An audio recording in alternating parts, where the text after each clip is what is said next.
Welcome back, everybody. Today I am talking to you about 5 fanciful fragrances that I enjoy and 5 forgettable fragrances. There is a tag going around at the moment where people are talking about 5 fragrances they love and 5 fragrances that they hate. And I was tagged by my friend Margie, whose video I will link below. Thank you, Margie, for thinking of me. But I'm choosing to put a little bit of a different spin on this tag, just purely because I am on holiday at the moment and I thought I would challenge myself to do this tag with the selection of samples and decants that I brought with me on holiday. And also because I find it hard to remember fragrances that I really dislike.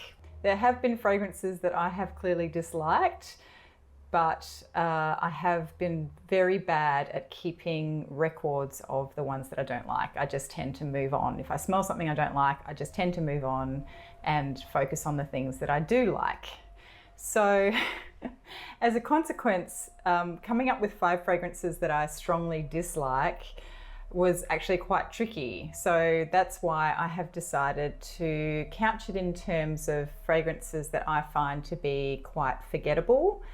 And just for the benefit of alliteration, I chose to think of fragrances that I consider to be fanciful. So that is what I'm going to be talking about today. 5 fragrances that I think are forgettable and 5 fragrances that I consider to be fanciful. So I'm going to start with the ones that I think are forgettable. And funnily enough, even though I just gave that big disclaimer about not really having fragrances in this list that I strongly dislike, the first one that I'm going to talk about is actually one that I strongly dislike. And it just happens to be a sample that I have in my little travel pouch of samples that I brought with me on holiday. And I had never smelled it before. I think it was just a freebie that came with something else that I ordered quite a while back, and it's been sitting in my drawer, and I decided to grab it out because I have been trying to focus on trying sort of more designer, popular fragrances that I've never talked about on this channel lately. So that's what I've kind of been focusing on sampling. And this one was in my drawer, so I grabbed it to bring with us on holiday. And I can safely say that I really do not appreciate this fragrance at all whatsoever.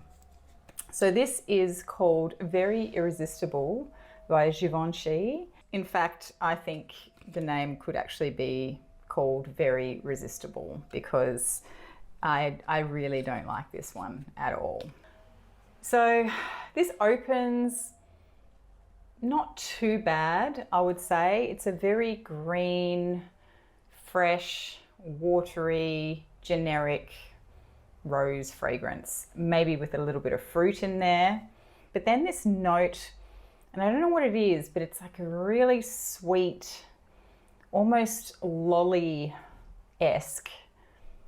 note that comes in. So it gives it this sort of really artificial sweetness, almost bubblegummy in a way, but it's not tuberose. And it's kind of shampoo-y as well. But then it also has this really unpleasant, sharp, screechy muskiness to it, which I often find seems to be popular in, you know, I guess, for want of a better word, the sort of more cheaper designer fragrances. And I don't know how much this perfume is, but it is extremely unappealing to me. I can see it maybe being kind of popular for the younger market, but to me this is just a really screechy, artificially sweet, generic, rosy floral fragrance that's got some greenness in the top, which also probably contributes to making it quite sharp. And it's just not something that I want to wear on my body at all. So that is the first one, Very Irresistible by Givenchy. So the next one is from a line of fragrances that gets talked about a lot in Fragcom, and particularly on YouTube.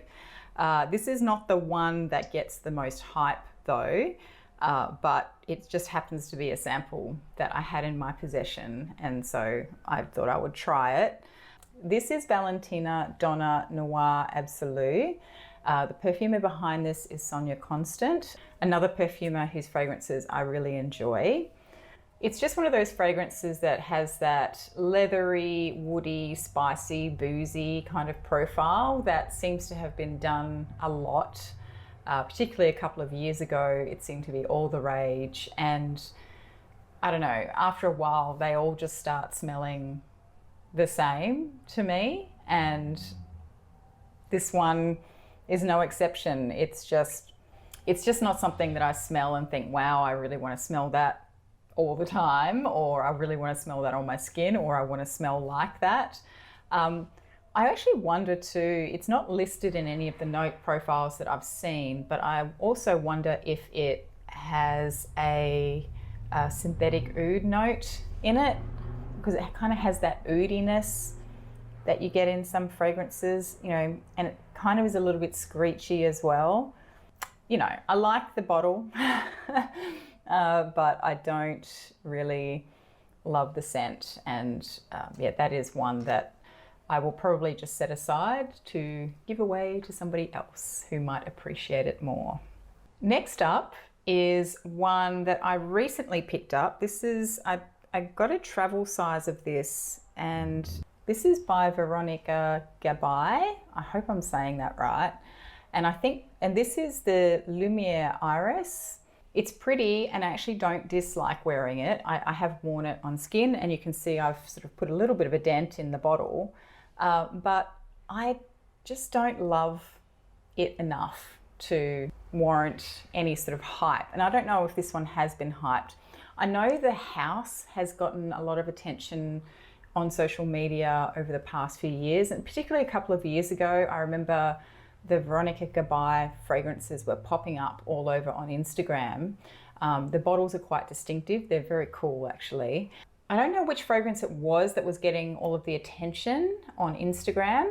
I don't think it was this one, but the house generally seemed to get a fair bit of attention, and I feel like it's a really nice fragrance. It's a very citrusy iris fragrance. It's very bright and sparkly in the opening. It becomes a little bit more floral and then sort of woodsy in the dry down, but it stays very translucent, very light, very sparkly, very fresh smelling. Definitely a very warm weather kind of fragrance. But it's just not something that's super memorable to me. It just didn't catch my attention and make me go, wow, I really, you know, I want to smell that more. It's certainly not something that when I put it on my skin, I'm sort of wanting to smell myself. I don't mind how I smell. It's just that I'm not drawn to it. It doesn't have that addictive quality to it that I want to have in my fragrances. So that is Lumiere Iris by Veronique Gabai.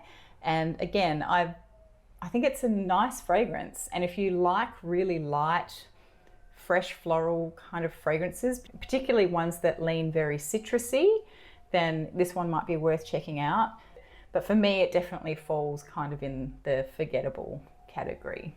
Next up on the forgettable list is the new Miss Dior by Christian Dior. Again, I actually don't dislike this. It's just that when I smell it, I'm just going, it just smells like any sort of watery, fresh rose kind of fragrance that you can get on any counter in the department store, you know? That's what I get from this.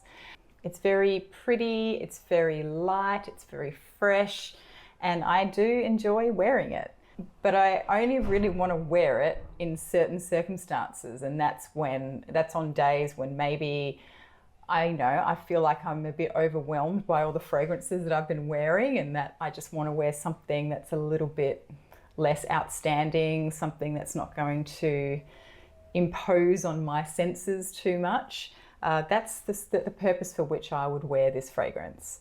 So again, I don't dislike it. I just feel like it is quite forgettable, and it kind of blends in with a lot of other fragrances that are on the market in this category, and there's nothing that really distinguishes this from, you know, a number of other watery, rose, musky fragrances.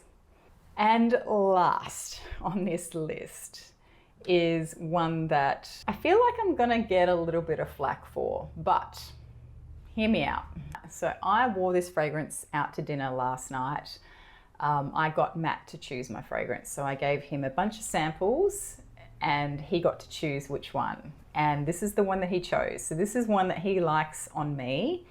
And I know why people like it. You know, it's a pleasing smell to smell. But the issue that I have with this particular fragrance is that it just doesn't smell like a perfume to me. It obviously is a perfume, and many people wear it as a perfume. But for me, it's just, I like the smell of it, but I don't want to smell it on my person. It's just not something I want on my body, and it doesn't fit with how I want to smell. It doesn't fit my personality, I don't think, and it doesn't fit with how I just want to smell when I'm wearing perfume. I'm just rambling here, aren't I? This is Delina by Parfums de Marly. And I know that I own Delina exclusive, and I do enjoy wearing that. But again, that is one that I don't like wearing it in public. It's something that if I want to smell that smell, I'll wear it at home. But it's not something that I want people to associate with me as a scent that is mine. Because it doesn't fit my personality. It doesn't smell how I think people would perceive me to smell, if that makes any sense. It sounds really dumb actually when I say it out loud, but never mind, that's what we're going with. And sorry about the lighting. I'm just sort of sitting in this spare room because Matt's out there watching a movie at the moment. Anyway, so again, I know I own Delina exclusive, and I also own Delina La Rosée, which I'm kind of on the fence about at the moment. I feel like maybe that one has limited days in my perfume wardrobe, just because it has an aquatic note that I, am not appreciating at the moment. But this one, again, I like the fragrance. I like how it smells, but it doesn't smell perfumey to me. It doesn't smell like a fragrance that you would wear on your body. I've been playing with samples of this for quite some time now, and there are days when I put it on and I go, oh, that's really pretty. But the problem with this is that it sticks around forever. It lasts for ages, and I know that's what people like about it. But sometimes when I'm in the mood to smell this, I just want to smell it for a little while and then I'm done. And the commitment of having to put this on and then live with it for the entire day, and sometimes days on end, because if it gets on my clothes, it's not coming off anytime soon. It's too much for me. And it actually is so loud that it becomes a little bit screechy to me. And it's a little bit off-putting. So again, I don't dislike it. And it's kind of, maybe it doesn't fit in this list because the list is meant to be forgettable fragrances, and this is not forgettable, but it is too much for me. But it's the only other one that was in my little sample bag that I could put on this list, because everything else I pretty much liked. So I was really scraping together the 5 fragrances for this list. So that is Delina by Parfums de Marly, and don't hate me, okay? If I know a lot of people love it, and I know why you love it. I appreciate the smell. It's just, to me, it doesn't smell like a perfume that I would wear, because it's not. It just doesn't suit my personality. So that was number 5. This lighting is terrible. I'm so sorry, but we're going to persist. So let's get on with my fanciful fragrance list. These are fragrances that I really love. These are fragrances for which I pretty much only have samples for all of them, and I would love to have more of them when these samples are done, or at least I believe I will want more of them when these samples are done. And yeah, let's just get on with it. The first one is Fleur de Lolita by Decita Parfums, or Parfums Decita. I had never smelled this before. This is a free sample that came with, I think last year when I bought some travel sizes from the house, they threw in some samples and this was one of them. And I hadn't really paid any attention to it because I was kind of distracted by the other ones, the other fragrances like Erewhon and Anam Cara, which at the time was the new one, and what's the other one? Moonlight and Chiang Mai. So I kind of put this sample aside and didn't even smell it. And then recently on Instagram, I was talking about the fact that I wanted to spend some more time with some Decita fragrances because they're beautiful floral fragrances and I'm really into florals at the moment. And somebody commented on one of the posts saying, you need to try Fleur de Lolita, it's beautiful. And so I have been smelling this. I've been wearing the little sample. I'm really treasuring it because this is the only sample I have of this. So I've been through about half of it. And can I just say that this, I think, is my ultimate fresh floral fragrance. If I want something really light, really feminine, really beautiful, really fresh smelling, without being citrusy, this is the fragrance for me.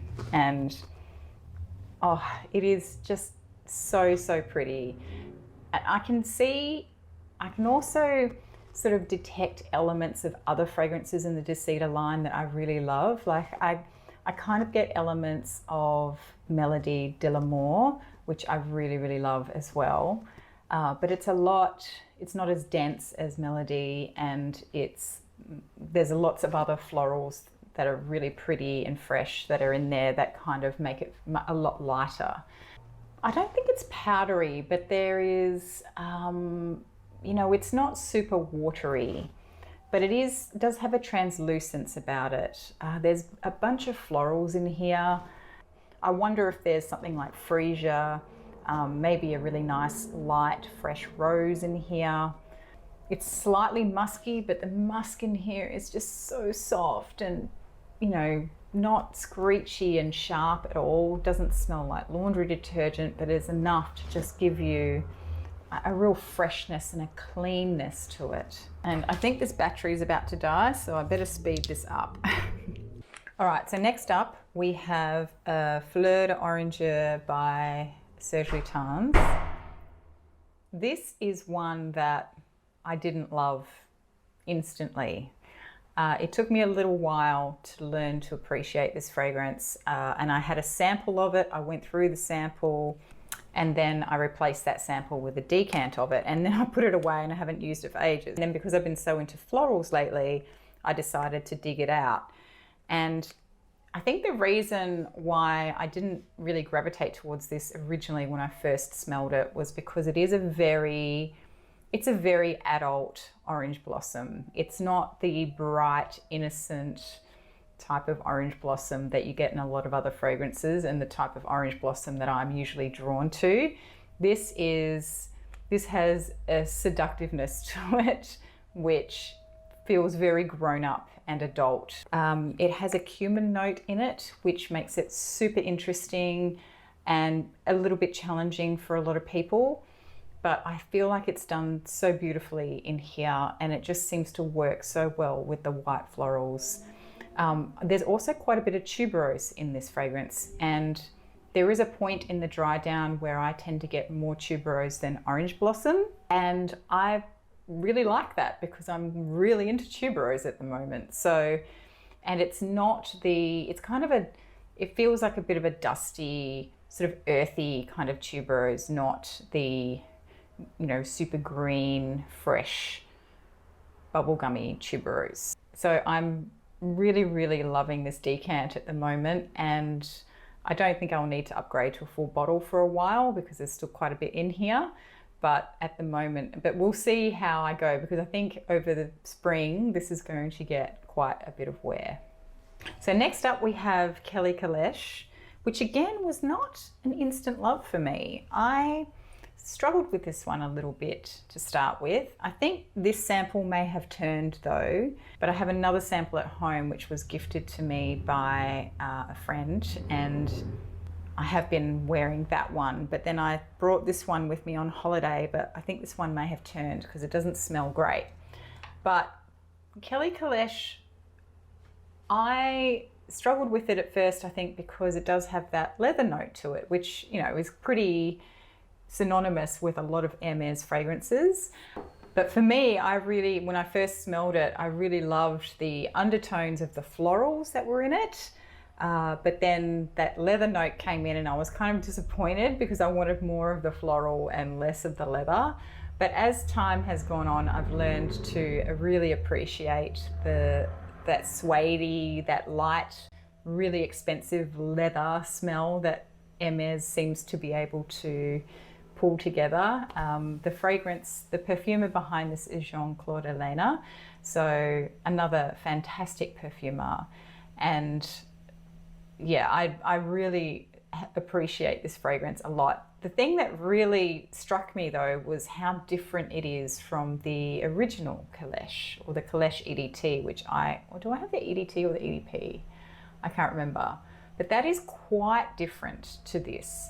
And if I had smelled this without knowing the name of it, I'm not sure I would necessarily have picked it as a flanker of the original Kalesh.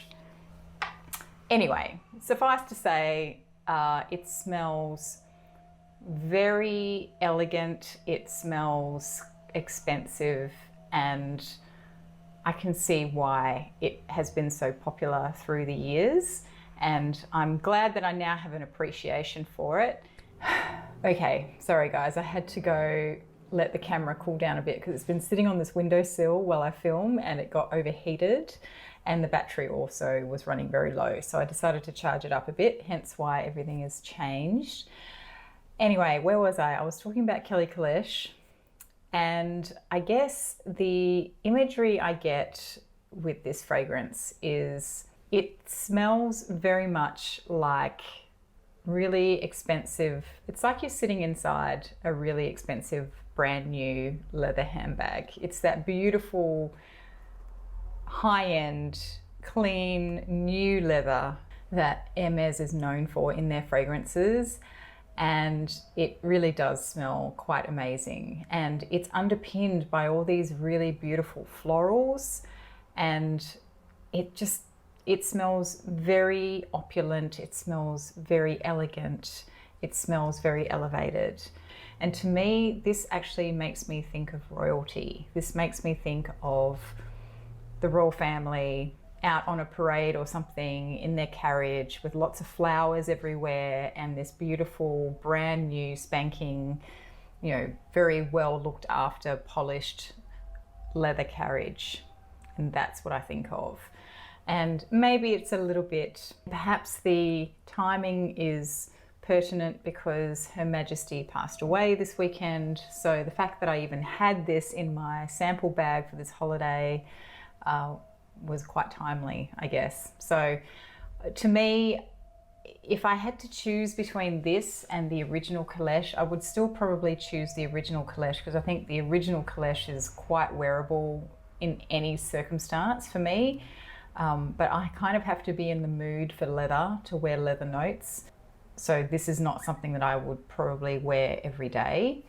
However, it does smell amazing, and I don't know, the quality of the leather accord in these fragrances, in Hermes fragrances, is just next level.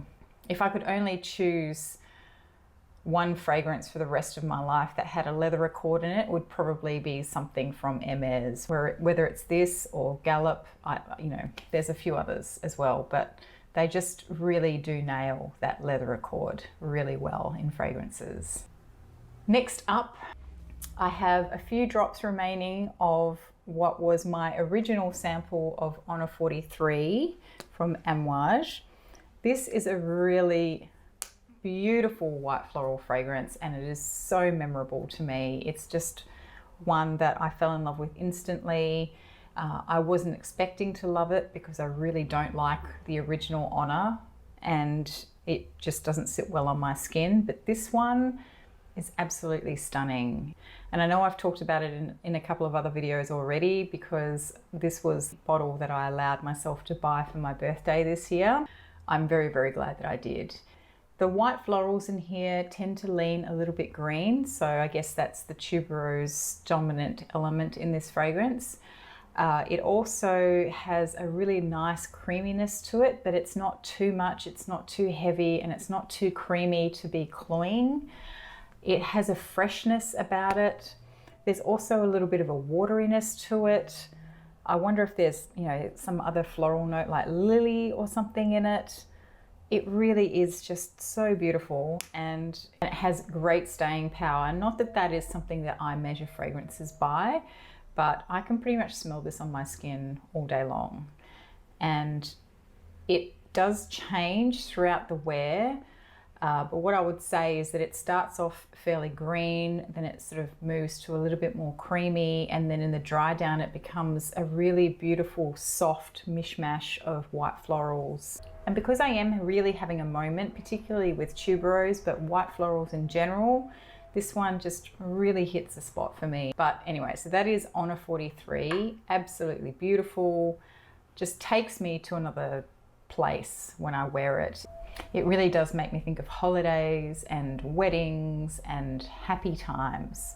And then finally, I have a decant here of Givenchy's Amarige. So we've got a Givenchy on the Forgettable list today, and then we have a Givenchy on the Fanciful list. This one I have also talked about recently. This is a very bold, very distinctive yellow and white floral fragrance. It does have a vintage bent to it, so it smells like it's a little bit from another era, which I definitely don't mind. I love vintage style fragrances.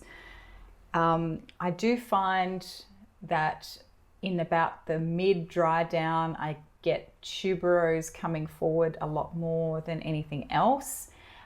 This one also is quite earthy, and I don't know, it's just a very distinctive fragrance, and I really enjoy it. If you like florals, if you like white florals and you like yellow florals in particular, then this is definitely one worth trying. This is not a vintage formulation either, by the way. This is just the most recent formulation, I believe. I still think it is quite spectacular. I will say that the opening is probably something that I struggled with the first few times that I tried it, and the dry down is what really got my attention, because it sort of gets fresher in the dry down and more clean smelling, and something I guess that would be a lot more palatable to even people around you. This is also a bit of a monster. It does project quite a lot in the opening, but it does die down, and I think it dies down fairly quickly within the first sort of 20 minutes. That really bombastic aspect to it sort of settles, and it becomes just this really beautiful, not sedate, but definitely present white and yellow floral fragrance. It's definitely one worth trying. It's not going to be for everybody, but I'm obviously having a moment with florals, as I've said several times over the last few videos.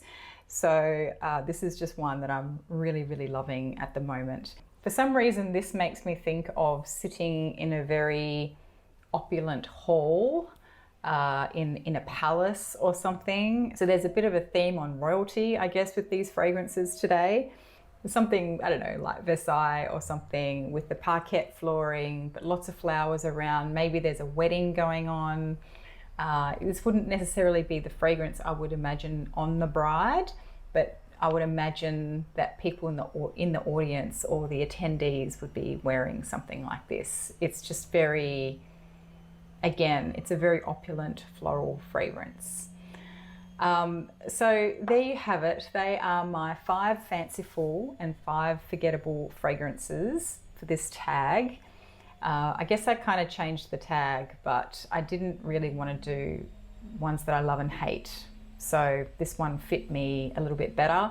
And also, again, I was limited by the fragrances that I had in my travel pouch. So I was trying to work off only the ones that I had with me. Anyway, for those who are interested in participating in this tag, whether it be the very original version, which was the 5 fragrances you love or hate, or whether you want to do something more along this lines of, you know, the fanciful and forgettable, by all means, please do so and let me know when you've done it, because I'd love to. I really love watching tag videos and they're fun to do as well. So thank you so much for watching. I am going to get back to my holiday now. The sun is starting to set, so we might head back down the beach, and I will see you in the next one. Bye.